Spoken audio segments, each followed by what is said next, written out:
5 वर्ष पहिला घटना झालती, हाफ मर्डर केलते माझ्या नवऱ्याचं.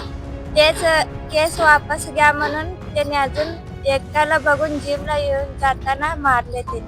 तिथं आम्ही कंप्लेंट दिले, कंप्लेंट दिले, अर्ज दिले, सगळं दिले. कोण असे पोलिसात धमकी दिल्यावर कमिशनर साहेबला पण आम्ही अर्ज टाकले होते. असं मारायला आले नाही, धमकी द्यायला लागले म्हणून कमिशनर साहेबला पण अर्ज टाकले होते मी. सोलापूर शहरातील 70 फूट रोड परिसरात घडलेल्या हत्याकांडाचं मुख्य कारण आता समोर आले आहे. वर्चस्वाच्या वादातून तरुणाची रस्त्यावरच निर्दयीपणे हत्या करण्यात आल्याची धक्कादायक घटना समोर आली आहे. सुरेश कृष्णा श्रीराम असे मृत तरुणाचे नाव असून या घटनेमुळे सोलापूर शहरात भीतीचे वातावरण निर्माण झाले आहे. सुरेश श्रीराम हा दुचाकीवरून जात असताना 5 ते 6 जणांच्या टोळक्याने त्याचा पाठलाग करून त्याची गाडी अडवली. त्यानंतर आरोपींनी काठ्या, कोयते आणि दगडांच्या साहाय्याने त्याच्यावर हल्ला चढवला. तब्बल 30 ते 35 वार करत त्याला अक्षरशः ठेचून काढण्यात आलं. यामध्ये सुरेशचा चेहरा ओळखूही येत नव्हता. त्याचे डोके चेंदामेंदा झाले होते आणि घटनास्थळी रक्ताचा सडा पडला होता. विशेष म्हणजे त्याच्या मृत्यूनंतरही आरोपी थांबले नाहीत. त्यांनी मृतदेहावरही दगडांनी वार करत आपला संताप व्यक्त केला. प्राथमिक तपासात ही हत्या जुना वाद आणि वर्चस्वाच्या संघर्षातून झाल्याचे समोर आले आहे. तसेच वराह पालनावरूनही दोन्ही गटांमध्ये मागील काही वर्षांपासून वाद सुरू होता. मृत सुरेश श्रीराम याच्यावरही सुमारे 10 गुन्हे दाखल असल्याची माहिती समोर आली आहे. माझं नाव शालिनी सुरेश श्रीराम आहे. माझ्या नवऱ्याचा सुरेश कृष्णा श्रीराम आहे. 5 वर्ष पहिला घटना झालती, हाफ मर्डर केलते माझ्या नवऱ्याचं. तेच केस वापस घ्या म्हणून त्याने अजून एकट्याला बघून जिमला येऊन जाताना मारले त्याने. कोण मारलंय? बसप्पा अण्णा रेड्डी त्यांच्या मुलं मारले ते. कुठे झाली घटना ही? इथं माधवनगर मध्ये. कशामुळे झाली?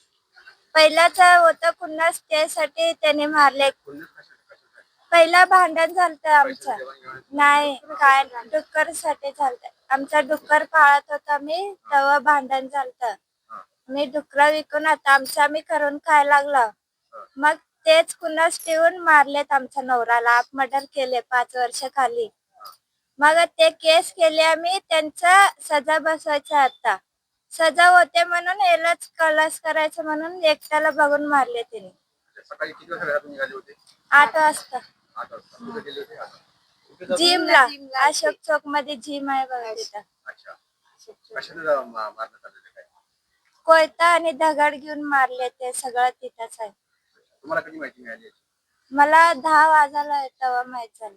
ते 8 वाजता जिमला गेले तर बाहेर येताना मारले. त्यांनी बाहेर बसले होते, त्यांनी यायचं म्हणून. त्याने आल्यावर मागणं येऊन मारले म्हणून.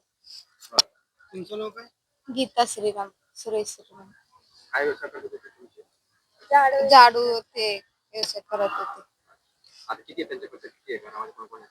8 लेकरं आहेत. 8 लेकरं आहेत. हा, काय करते? काय नाही, आम्ही झाडू ते इकते. झाडू कुठे राहणार तुम्ही? आम्ही मडीशी नीलमनगर मध्ये राहतो. काय मागणी काय आहे तुमच्या?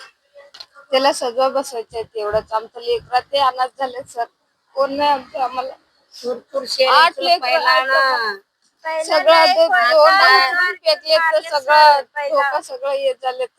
लय बेंकार मारले. त्याला सजवा बसवायचे सर. घातले, काय पण चेहरा दिसेना तसं केले सर. त्यांना सजा बसवा सर. आम्ही सगळ्या लेमडीस चौकीला चौकी ना तुला जेल रोड नाही तिकडे अजून एक आहे. तिथं आम्ही कंप्लेंट दिले, कंप्लेंट दिले, अर्ज दिले, सगळं दिले. कोण असे धमकी दिल्यावर कमिशनर साहेबला पण आम्ही अर्ज टाकले होते. असं मारायला आले नाही, धमकी द्यायला लागले म्हणून कमिशनर साहेबला पण अर्ज टाकले होते मी. कधी दिला होता?